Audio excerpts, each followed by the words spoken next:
Hello అందరికీ. అందరూ ఎలా ఉన్నారు? అందరూ బాగున్నారా? చెప్పాను కదండి, మా ఊర్లో తాళమ్మ తల్లి పండుగని. సో ఖ్యాతికి అయితే మేము తల ఇచ్చేస్తున్నాం అనమాట. తాళమ్మకి చూడండి, భారీ తల అనమాట ఖ్యాతిదైతే. సో ఖ్యాతి తల ఇచ్చేసాక తాళమ్మ హుండీ మొత్తం తలతోనే నిండిపోయేలా ఉంది. ఇదైతే శతకం పట్టండి మా ఊరి దగ్గర. చాలా రష్గా ఉంది. ఎర్లీ మార్నింగే నేను స్టార్ట్ అయ్యాను.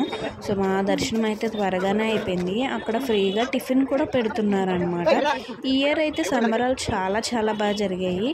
కానీ మాకు వెళ్ళడానికి కుదరక కానీ లేకపోతే చాలా బాగా జరిగాయి. ప్రసాదం అయితే ఇంకా అల్టిమేటు.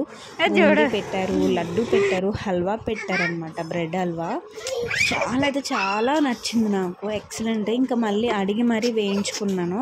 ఖ్యాతి అయితే చాలా చాలా ఇంట్రెస్టింగ్గా చక్కగా కూర్చొని తిన్నది. దానికి అది బాగా నచ్చిందట. ఇచ్చే అని చెప్పి కూర్చొని తిన్నది. గుండుగాడు చూడండి, గుండెలా ఎలా ఉందో.